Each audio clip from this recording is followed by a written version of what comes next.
Yan mga kababayan ko, dito tayo ngayon sa, nandito tayo ngayon sa Sabangan Elementary, yan, sa Binmaley. Ayan po, makita nyo po ang ating mga, dumating po ang mga Department of Health at saka siyempre ang DPWH. So ito, kita nyo po yung mga mga nabigyan po ng mga gift na ito yung mga teacher po, no? Dito sa Sabangan Elementary. At kung titignan nyo po dito sa bandang side na to, andito po ang grabe ang tupad. Grabe, andito po ang tupad. At kasalukuyan po may mga registration dito. Ito po yung mga tutulungan po ng tupad na kung saan yung mga taga rito sa Pangasinan, yung mga qualified po na makakapasok dito sa tupad dahil nga po ito ay purpose matulungan din po ang mga taga Pangasinan, mga taga Binmaley na magkaroon uli ng trabaho dahil ang dami po na talagang grabe ang pinagdaanan nila dito, no? So ito po ang purpose na at dito po ang tupad at siyempre ang DSWD, ang Department of Health na chine-check din po yung mga kalagayan nila. So andito po, no, kita nyo po din ang dami po natin mga kababayan natin na natutulungan. So ito po ay ang ginawa po ng ating mahal na Pangulo dahil nga po patuloy po, ang gusto ng Pangulo ay patuloy po ang pagtulong sa mga apektado ng Tino at ng Uwan. Isa po dito sa matinding na apektuhan ng bagyong Uwan kasi yung bagyong Tino po hindi o lumiiso dito kumbaga ang pinakamalaking tumama po dito ay bagyong Uwan. So nakikita nyo po yung epekto dyan mga kababayan ko, nakita nyo yan? Yun, grabe. So kung titignan nyo po yung mga pinagdaanan nila dito, no? Ayan. So ayan po yung mga nabuwal po, yung mga So andito po tayo ngayon, ito po yung mga food packs na pinamimigay po ng mga ahensya ng gobyerno. Ayan, siyempre, kompleto po, nandito lahat po yung mga ahensya ng gobyerno para magbigay ng tulong. Ayan po yung Department of Health. Ayan, baba tayo guys. Ito, yung Department of Health andito. Ayan. At siyempre, andito rin po, yan po yung mga pinamimigay. Ayan guys, ito po ang pinamimigay. Ito po yung mga registration po. At ayan, kitang-kita naman po mga kababayan ko. So ito po yung registration sa mga taga rito po. At yan, pipilap lang po sila dyan. Tapos then makaka-receive na sila ng mga tulong galing sa gobyerno. Ayan. Ito pa yung mga kababayan natin na mga nag-aantay. Actually, dami nito kanina. Yung iba naka-receive na po. At eto naman tayo ngayon. At titignan lang natin, no? Titignan lang natin yung mga iba pang mga dinakuha. Dito pa po yung nakapila pa po yung iba. Ayan. Hello po. Request namin yung mga dito sa gilid kung pwede umupo po kayo, mainit po. Pero grabe. Lahat po kayo matatapos. Ayusin po natin yung pila. Ayan. So, sobrang dami po. Ayos po, wala na po kami space dito. Sobrang dami na natulungan. Kompleto po dito, no? Ang ginawa po ng mga ahensya ng gobyerno na nagdatingan po dito, yung mga tumulong po, andito rin po ang medical center, no, ng Region 1. Ito po yung Region 1. At sila po yung nandito para tumulong at gumabay sa mga taga Pangasinan Binmaley at itong registration. At ito naman, siyempre makita nyo nakapila pa rin po kahit mainit, pero talagang nagtsatsaga sila, talagang grabe, talagang marami po talagang mga kababayan natin na naapektuhan po nitong bagyong Uwan. At meron po tayong mga na-videoan din po mga kababayan natin na talagang grabe yung kwento ng buhay nila. So dito po patuloy pa rin po yung pagbibigay ng tulong. Grabe, sobrang dami ako kanina, no? Nasa video ko na lang po sa mga upload ko. Pag tignan nyo po, dami kanina. Ngayon po, marami na po nakaalis at dahil nabigyan na po ng tulong, At yung iba naman po na nakapila doon sa dulo, sila po yung mga yung nasa may tupad, yung mga kung sino yung qualified, magre-register doon, magbibigay lang ng ID, at kailangan po kasi para maging qualified po sa tupad, kailangan wala kang hindi ka nagtatrabaho sa gobyerno, di ba? At kailangan wala kang mga bad record, at kumbaga maganda yung record mo, at siyempre talagang titignan nila kung talagang kailangan mo ng trabaho, kung talagang pasok ka sa mga qualification na hinahanap ng tupad, no? So basta alam nila na talagang deserve mo at saka talagang kailangan na mabigyan kaagad ng tulong ang mga kababayan natin, andyan po ang tupad. Siyempre andito rin po ang Department of Health, no? Nakita nyo naman po ang Department of Health po nandito rin para magbigay ng gamot. Actually maraming pong binigyan ng gamot ng mga taga rito. Nakita nyo din, may iba dyan, may mga hawak-hawak po na mga may mga kompleto po sa gamot, sa mga naibinigay. Bigay po yun ng Department of Health, ang DSWD naman. Ito, dumating lahat, mga food packs, mga pagkain. Ang dami po, yung mga inumin. Ayan po, nakita nyo sa taas, no? Yan, nakita nyo po yan, yung mga mineral. Yan, kinumpleto po. Kompleto po ang tulong na ibinigay po ng gobyerno natin dito dahil po yan sa direktiba ng ating mahal na Pangulo na maibigay ang lahat na pangailangan ng mga nandito sa Bunmalay, Pangasinan. Yan po, no? Nandito po mga kabayan. Tignan po natin, nandito po. So, dito tayo. Ayan. Inkompleto. Ayan po. Ayan. Ayan. Ayan po, no? Kita nyo naman po yung mga nakuha ng ating mga kababayan. Ayan. Hello, Nay. Nakakuha na po kayo lahat? Kompleto na po? Okay lang na, inano lang natin. Ayan. Musta naman, Nay? Okay naman po. Naibigyan. Ano rin po, ano po ba ang pinagdaanan nyo dito? Kayo po, may binaha din po ba kayo? Inabot din kayo ng ano? Inabot din o kayo ng so wala namang pong nagkaroon ng mga nasugatan sa inyo, sa pamilya nyo, ano? Pero tama lang ko na may mga gamot din po na ipinamigay. Yan, ngayon isang lang po mensahe nyo sa Pangulo dahil siya po, direktiba niya po ito, no, nang sinabi niya po kasi kumpletuhin po ang tulong na ibibigay sa mga kababayan natin at babalik pa po sila kung ano pa yung kakulangan, baka may mensahe po kayo. Yan, nadali lang. Ako may mensahe po kayo, Nay. Yan, mensahe lang po sa ating mahal na Pangulo. Salamat po sa Pangulo nating Presidente sa pinagkaloob na blessing sa atin, sa lahat ng nasalanta.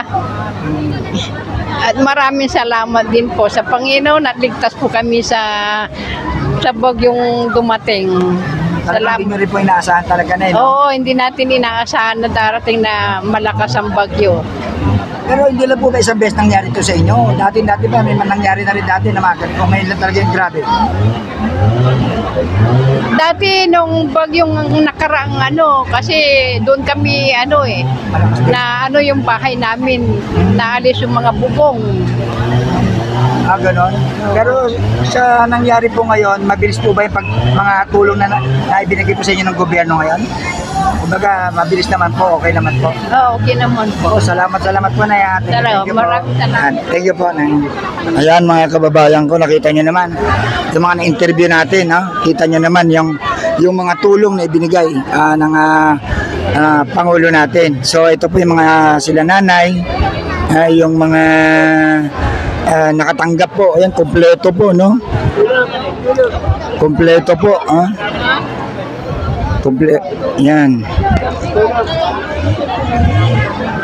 So grabe. Ayan po ang patunay, no, mga kababayan ko, no. Kita natin, tingnan mo epekto dito, kita nyo yung mga dito guys, tingnan nyo, kasi ito malapit po sila sa dagat. Ayan po, ayan, kita nyo po ang ginagawa po nila ngayon, ayan po, no, kung titignan nyo po, pinagpuputol-putol yung mga sangatas, itatanggalin dito kasi nga buo-buo yan, ang lalaking puno yun na tumama ho dito. Kita nyo naman po, ayan po ang ginagawa ng mga taga-barangay, no? Mga taga-barangay, mga MD.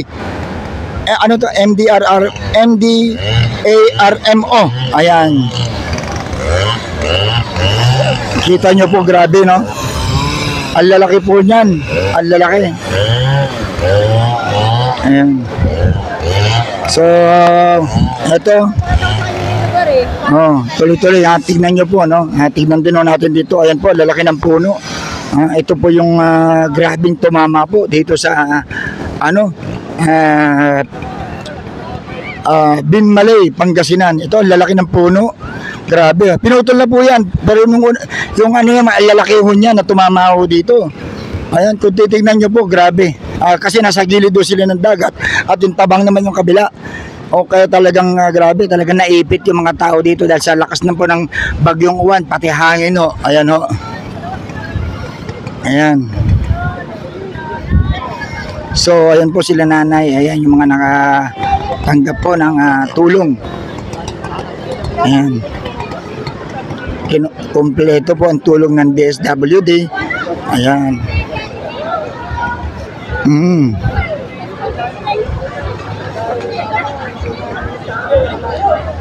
Ayan.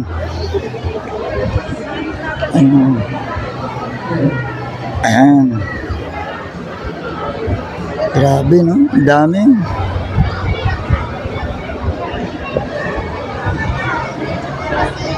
Ayan, kita nyo po, no?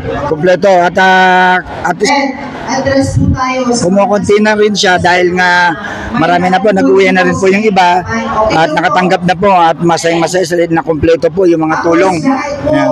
Na ang mga nangatayo. Nakatanggap na kayo, Nay? Nakatanggap na po kayo? Para mas maayos po yung pila po. Yan. Nay. Nay, dito po si nanay. Nay, sa inyo po ba yun? Sa inyo yun? Nako. Yan ay naghintay kami na Nay, magandang umaga po. Ako lamang po ay magtatanong po sa naging karanasan nyo po dito sa Binmalay.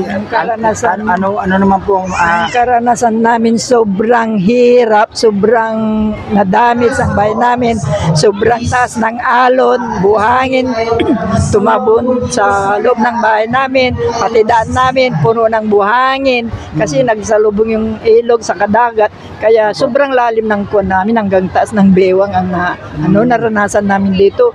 Buti na lang may nag-rescue sa amin na mga taga-LGU dito, so at least nasalba kami. Pero yung mga kagamitan namin, walang naisalba, wala. Bahay lang nakatayo, pero puno ng putik, sa kabuhangin. Pero Nay, sa mga pinagdaanan nyo po dito, Nay, agaran din po ba? Mabilis po ba yung pag-responde ng gobyerno natin? Kinabukasan, mga LGU, may nabigyan na sila kagad ng mga konting tulong, mga pang 2 days, ganon. Kaya pasalamat kami sa kanila kasi wala talaga kami mailuto dahil wala kaming lahat, nasira lahat. Sa awa ng Diyos. Tapos, after addis na naman, mayroon na naman nabigay sa dito sa bayan, mga mayor, gano'n, nagbigay sila sa amin.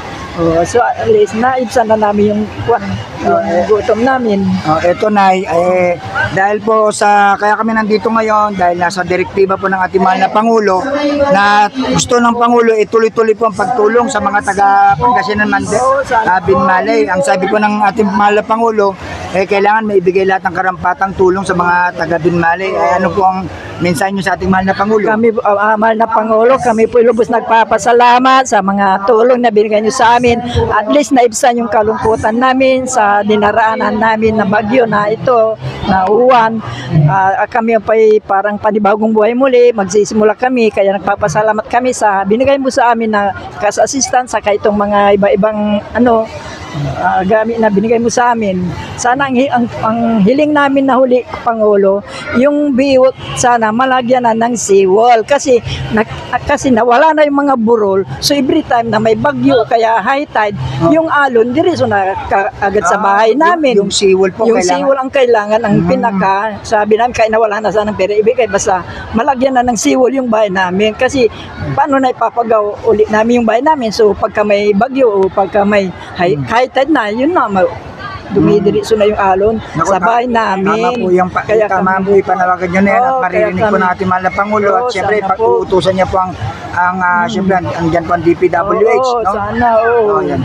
Kaya yun, ang paulit-ulit kaming humihingi pa ng kaunting tulong sa amin dito. Kasi kung ipapagawa uli namin bahay, siyempre gano'n naman, masisira ulit. So another tulong nyo ulit. Kaya hiling lang namin, yun na lang, seawall. Kailangan po talaga bukod sa mga pagtulong magawan din ng paraan para hindi na mangyari yung Oo, ganitong hindi na grabe kami kakaba-kaba pagka mayroon ng bagyo, mayroong ano man ano niyan, hindi na kami kabak-kaba kasi ganyan. Minsan, nung isang gabi na naman, di ba, nag-high tide, umasok na naman, wala na naman. Kaya hindi pa tapos yung kuwan namin dito, kinakatakutan namin kasi nakaupo ka na, makikita mo na yung dagat, yung alon, so natatakot na kami. Kaya at least medyo sa araw na ito, napasaya mo kami Pangulo sa mga binigay mo sa amin.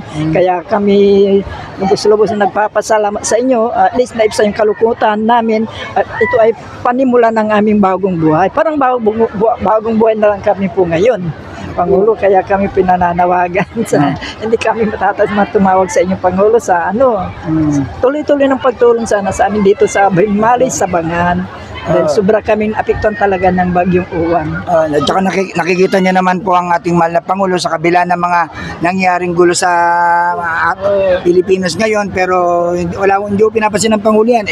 Ito, nandito siya ngayon, patuloy yung presensya niya, nandito tinutulungan po kayo. Kaya patuloy kami.